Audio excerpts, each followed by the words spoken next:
말씀 봅니다. 잠언 이제 18장입니다.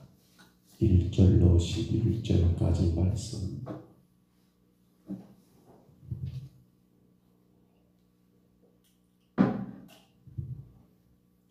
잠언 18장 1절로 11절까지 말씀입니다.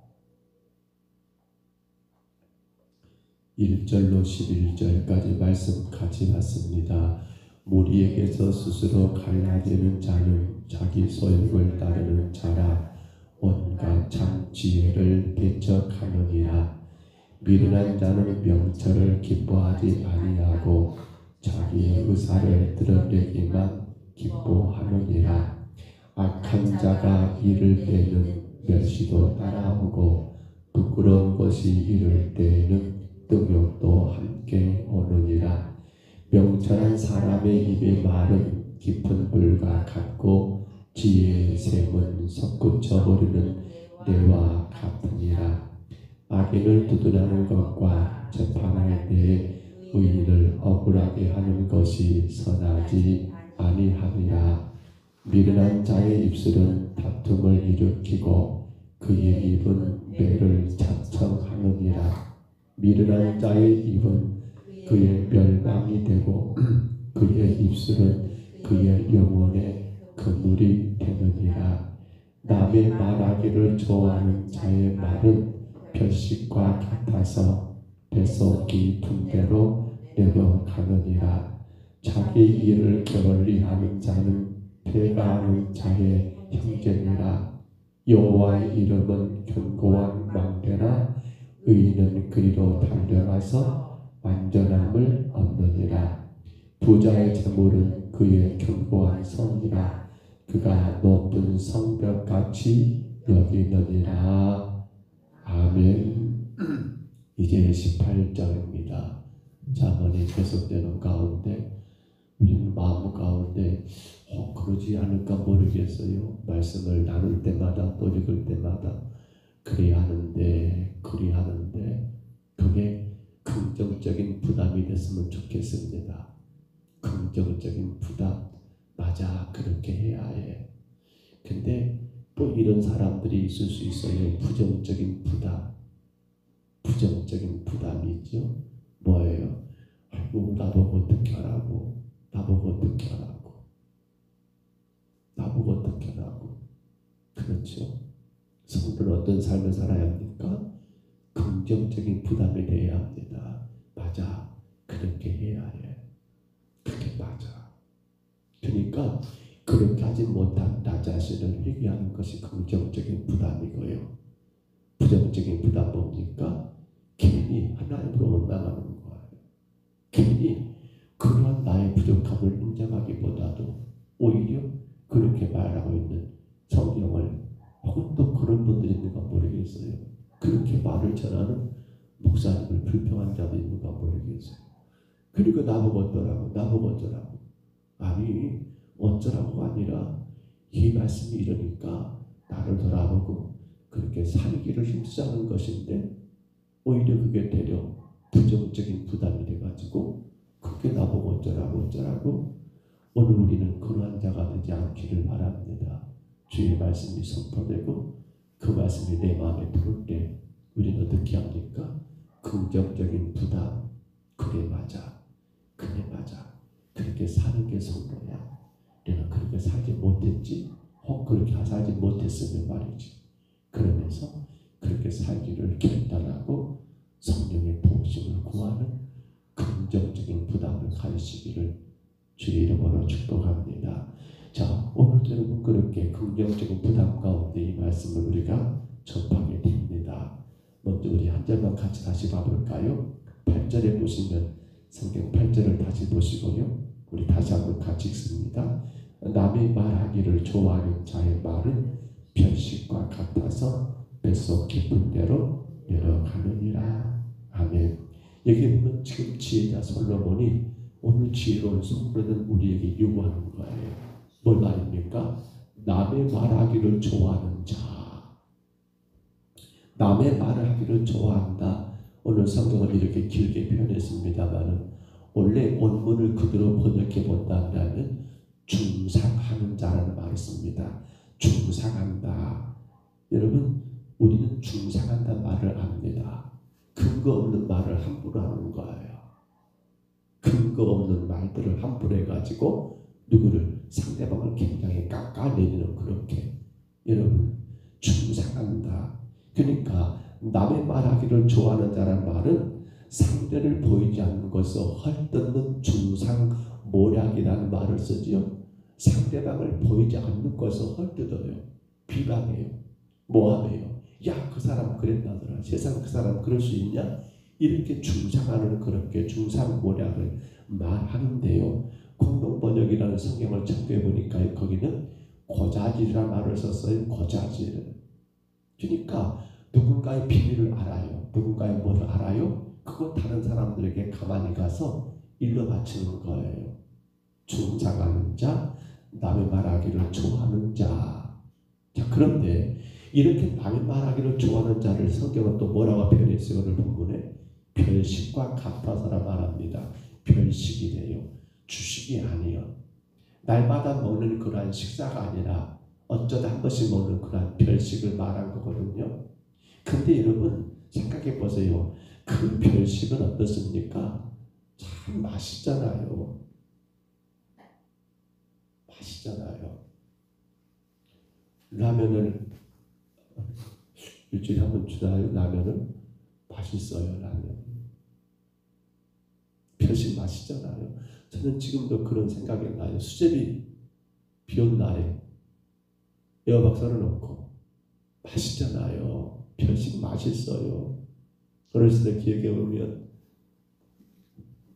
보리쌀을 채로 치면 떨어지는 그런 까만 가루들, 그것으로 빵을 쪄서 먹었던 기억이 납니다. 그거 지금도 맛있을까 모르겠어요. 그때는 정말 맛있잖아요. 맛있잖아요. 그러니까 이 별식 같아서라는 말의 표현은요, 개걸스럽게 먹어치운다는 의미를 가지고 있어요. 또 다른 말로 말하면 우리 수담이 그렇죠. 막바람에 개는 감추듯 그렇게 먹어치운다는 그런 말도 가지고 있어요. 그러니까 한마디로 말하면 이 별식 같다는 건 대단히 맛있어요. 순식간에 먹어치울 정도로 그렇게 맛있고 맛있다는 겁니다. 뭐가 말입니까?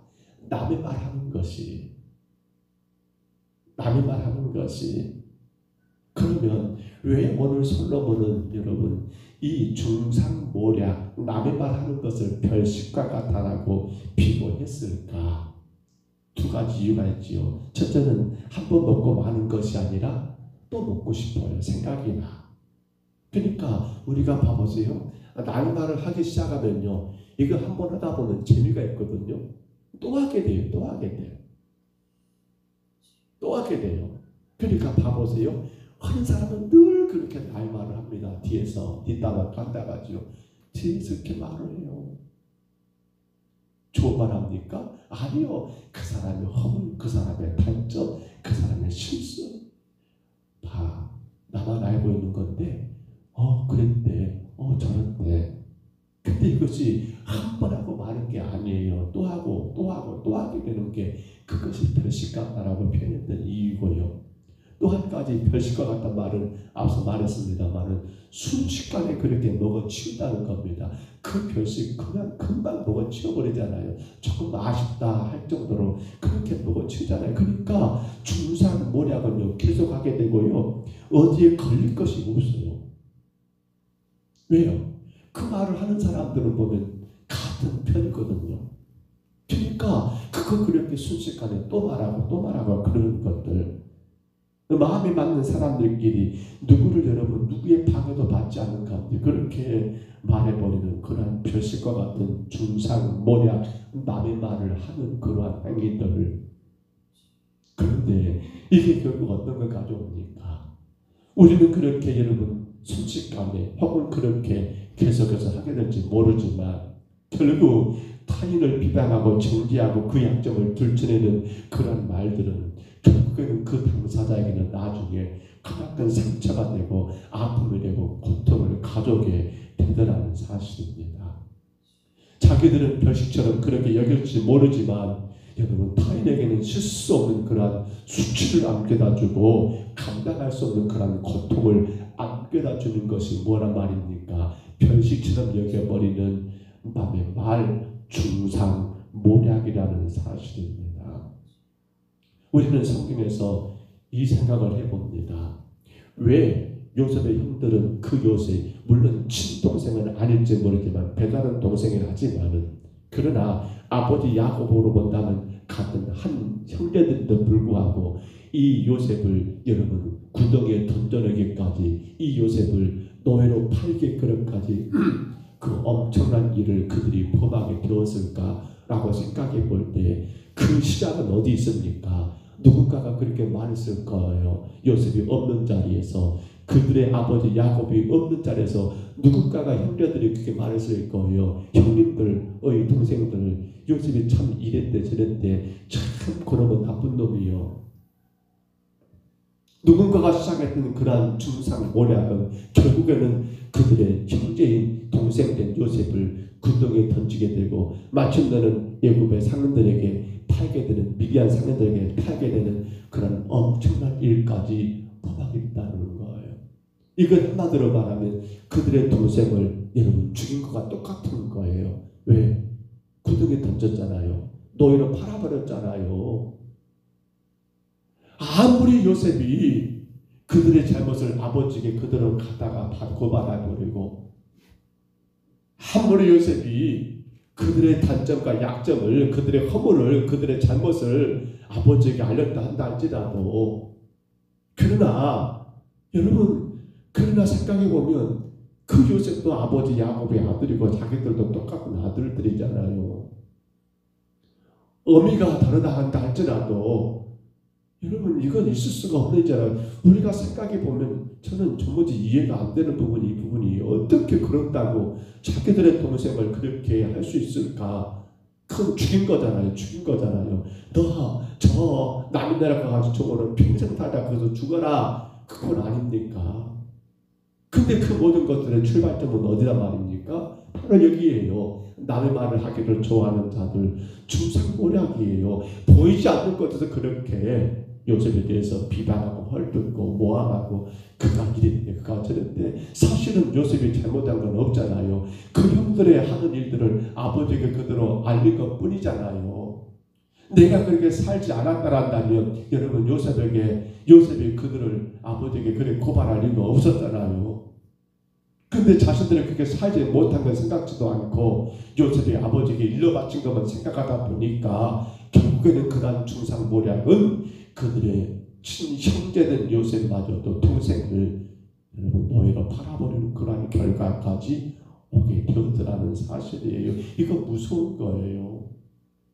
그렇기 때문에 남의 말을 하기를 좋아하다 보면 여러분 결국 그건 뭡니까? 바로 그 사람을 죽인 것과 똑같은 거예요. 그 영혼에게 치명적인 여러분 고통을 안겨둔 것과 똑같더라는 겁니다. 그러므로 오늘 성도들 우리는 그 일을 어떻게 해야 합니까? 그걸 경계해야 해요. 피해야 해요. 누군가가 그렇게 남의 이야기를 하게 되면 뭐라 합니까? 그러면 하지 말어. 하나님 그거 기뻐하지 않으셔. 그런 걸 하지 말어. 그렇게 단호하게 그런 자리를 말하지 못하게 해야 하고 또 계속 말한다면 그런 자리를 피해야 한다는 거예요. 왜요? 왜 그렇죠? 어느 우리는 약점이 없습니까? 어느 우리는 허물이 없습니까? 어느 우리는 여러분 죄가 없습니까? 아니잖아요. 그런데 그런 우리의 허물과 죄와 약점을 다 아시면서도 모든 것을 사랑으로 품어주시고 감싸주시고 용납하시고 그 모든 것을 동이 서에서 먼 것처럼 옮겨버리신 누구 말입니까? 예수 그리스도를 우리는 누구로 모십니까? 주로 여러분 믿고 따르는 사람들 아닙니까? 성도가 아닙니까? 나도 허물이 많고 나도 죄가 많지만 그 모든 걸 마치 동이 서에서 먼 것처럼 옮겨버리셨던 예수 그리스도를 주로 영접하고 믿음으로 사는 성도들이기 때문에 타인의 허물과 타인의 약점을 여러분 들춰내고 비방하는 그런 자리에 앉아있어서는 안 된다는 사실입니다. 안 된다는 거예요. 오히려 어떻게 해야 합니까? 그러한 약점과 허물은 감싸주고 덮어주고 그리고 해야 한다면 어떤 말을 해야 합니까? 그 사람이 보지 않는 데서 그 사람이 좋은 말을 해야지요. 그가 사실은 이런 일 했대. 참 좋은 일 많이 했어. 만약에 한다면 만약에 해야 한다면 그래 하지 않을까요? 사랑하는 성도 여러분, 우리가 계속 보았습니다만 잠언 11장 13절에 보면요 이렇게 말합니다. 두루다니며 험담하는 자는 남의 비밀을 누설하나 마음이 신실한 자는 그러한 것들을 숨긴다고 했습니다. 잠언 17장 9절은 또 이렇게 말합니다. 허물을 덮어주는 사람은 사랑을 구하는 자라고요. 그런가 하면 잠언 20장 19절 보게 될 거예요. 뭐라고 말할까 하면요. 비밀을 쉽게 누설하는 이들과 사귀지 말라고요. 남이 말하는 사람들과 결국 가까이 말하는 거예요. 왜 그럴까요? 그건 죄거든요. 죄. 어떤 죄요? 그 한 영혼을 여러분 죽이는 그러한 죄거든요. 죄. 우리는 쉽게 그냥 마치 별미처럼 간단하게 생각 없이 그렇게 말할지 모르지만 그러한 말은 결국 그 영혼을 그 상대방의 영혼을 치명적인 상처를 입히고 죽이는 영적으로 죽게 되는 그런 끔찍한 죄가 되거든요. 그렇기 때문에 성도는 예수를 주로 영접한 사람들은 그런 말을 할 수가 없고 해서는 안 되고 혹여라도 그런 말하는 자리는 같이 앉지도 말아야 하고 혹은 누가 그런 말 하게 되면 여러분 그게 잘못된 것을 지적하고 지적해야 한다는 거예요. 말씀을 정리합니다. 그러나 성도 여러분, 우리 자신을 돌아봅니다. 우리를 생각해 봅니다. 누군가가 내 말을 한다고 생각해 보세요. 누군가 여러분의 말을 한다고 생각해 보세요. 좋은 말을 하지 않고 내 약점, 내 실수를 여러분 사람들인 데서 그렇게 가장가면 속삭인다고 생각해 보세요. 여러분 기분 좋으실까요? 우리는 타인을 어떻게 합니까? 우리는 나 아닌 다른 사람들의 약점을 안다면 우리가 할 일은 뭐예요? 기도해 줘야지요. 그러니까 그 약점에서 벗어나도록 이기도록 기도해 줘야죠. 오히려 그런 문제 때문에 그가 더 추락하지 않도록 붙잡아 줘야지요. 고민해 줘야지요. 인도해 줘야지요. 격려해 줘야지요. 남을 깎아내리는 중상모략, 그것을 별식처럼 여기는 그러한 일들은 우리 하나님 앞에 죄가 되고요. 그것은 생명을 죽이는 일이 되기 때문에 그건 주님 앞에 절대로 의롭다고 잘했다고 인정받지 못할 일이기 때문에 구원받은 성도는 여러분 좋은 말을 해야지요. 은혜로운 말을 해야지요. 칭찬과 격려하는 말을 해야지요. 변호하고 이해하는 말을 해야 하지 않겠습니까? 오늘 하루가 시작됐습니다. 우리는 사람들과 수많은 이야기를 할 거예요. 아무리 나하고 마음 맞는 사람이라 할지라도 우리 남의 이야기는 안 하셔야 합니다. 입이 근질근질하다 할지라도 근질근질하면 하나님께 이야기하세요. 하나님, 그 사람의 이런 약점을 제가 보았는데 어떻게 하면 좋냐. 절대로 남의 말은 해서는 안 될 일이에요. 왜요? 그것은 분명히 말합니다. 죄입니다. 죄입니다. 그것이 생명을 죽이는 끔찍한 죄이기 때문에 디모데전서 5장 12절에 말합니다. 또 그들은 게으름에 익히 직접 게으름을 익혀 집집으로 돌아다니며 게으를 뿐 아니라 쓸데없는 말을 하며 일들을 만들며 마땅히 아니할 말을 하나니라고 말하면서 쓸데없는 말들, 해서는 안 된 말들은 하지 않아야 한다는 거. 왜요? 우리 하나님이 기뻐하지 않기 때문입니다. 오늘도 귀한 하루가 시작됐습니다.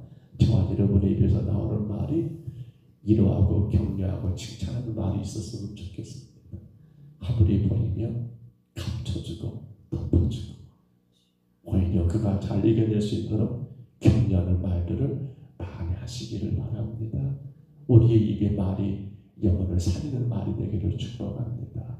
우리 입의 말이 하나님의 영광을 드러내는 말이 되기를 주의 이름으로 축복합니다. 절대로 영혼을 죽이는 말, 여러분 중상하는 남이 말하는 것 별식처럼 여기는 그런 악한 죄를 우리가 범하지 않고 그 생명에게 위로가 되고 힘이 되며 하나님께 영광이 되는 말로 인하여 이 하루도 주님 앞에 여러분 복되게 잘 사는 하루가 되시기를 주의 이름으로 축복합니다. 주의 이름으로 축원합니다. 우리 하나님 아버지 은혜와 사랑을 감사합니다. 남의 말을 하기를 좋아하는 자는 아버지 그것을 마치 별식처럼 여기